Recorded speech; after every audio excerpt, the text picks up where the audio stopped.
Satoru Gojo é sem dúvidas o maior símbolo de paz da era moderna, tanto para os seus alunos quanto para o mundo Jujutsu como um todo. Apenas a sua presença é o suficiente para manter a ordem. As pessoas não saem da linha apenas pelo medo de serem punidas pelo Satoru Gojo. Mas e se ao invés de oferecer esperança e proteção, Gojo oferecesse descrença e agressão? Satoru Gojo, desde seu nascimento, seria abençoado pelos céus. Sua existência era a prova de que nada era impossível. Mesmo com a baixa probabilidade, a criança do clã Gojo havia nascido com Rikugan e Mukagen, uma combinação improvável que surgia de 400 a 400 anos. Após o seu nascimento, organizações criminosas que utilizavam do Jujutsu para se aproveitar dos não-feiticeiros começaram a se sentir ameaçadas apenas pela existência daquele indivíduo. A criança nasceria rodeada de desprezo e maldições, jogadas nele por aqueles que temiam ou invejavam seu poder. Mesmo sendo apenas uma criança, o pequeno Gojo sempre se pegava sendo vigiado ou espreitado por algum feiticeiro que esperava o mínimo detalhe para poder matar ele. Alguns tentavam, mas nunca deu em nada, pois nem sendo invisível é possível fugir dos 6 olhos. Com toda essa carga negativa em cima da criança, o jovem Gojo cresceria sem amor e com total apatia por qualquer ser vivo.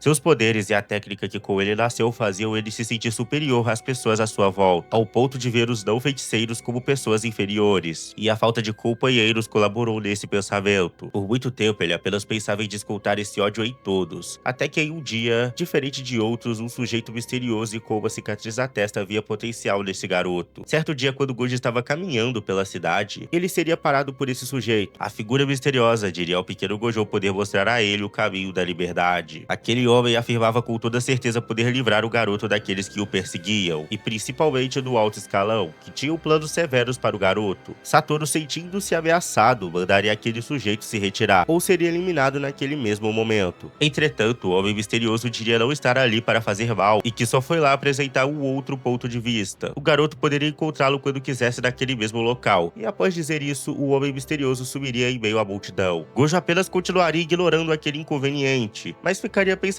por um tempo, porque alguém com poderes praticamente divinos deveria obedecer ordens. Ele podia ser livre, agir como bem entendesse. Ele acreditava que deveria ir naquele momento e acabar com aquele homem. Mas repensa, se ele realmente tem um caminho a ser seguido, ele poderia tentar, e caso se cansasse, não pensaria 2 vezes em descartá-lo. Satoru decidiria ir ao encontro daquele estranho homem com cicatriz na testa, e aceitaria suas condições. Iria seguir o caminho que ele iria mostrar. O homem revelaria sua identidade. Ele era, na verdade, Kenjaku, um feiticeiro milenar com uma técnica inata de troca de corpos. Gojo não simpatizaria com ele, mas se manteria neutro pela decisão de colaborar. Kenjaku explicaria a Gojo que possuía planos que já estavam sendo executados nesse exato momento, e que provavelmente ele iria gostar. Ele contaria sobre Ryomen Sukuna, um feiticeiro que há muito tempo atrás passou pela mesma rejeição e se tornou um feiticeiro mais poderoso da história. Ele era uma calamidade sem precedentes. Desde que ele se entende por gente, nenhuma alma viva foi capaz de derrotar ele. Gojo ficaria fascinado com a história. Ele não conseguia conceber a ideia de existir alguém tão poderoso quanto ele. Os anos com Kenjaku seriam produtivos. Aos 18 anos, Gojo já havia dominado o vermelho, azul e o vazio roxo, pois desde muito novo, Kenjaku ensinou a forma correta de aprender a energia amaldiçoada reversa, ao ponto de que Satoru conseguiria até mesmo emitir energia positiva e curar outras pessoas. Gojo também já tinha uma expansão completa e aperfeiçoada, e um Mugen com sistema perfeito de filtragem e basicamente automático, fraquezas que Kenjaku notaria e certamente corrigiria em Gojo desde novo. Entretanto, mesmo assim, ele não teria uma expansão aberta como a de Ryomen Sukuna, pois o funcionamento de sua expansão não é compatível com isso. Afinal, no primeiro contato com seu domínio, o feiticeiro ficaria incapaz de realizar qualquer ação, então não existe necessidade de um pacto autoimposto de fuga.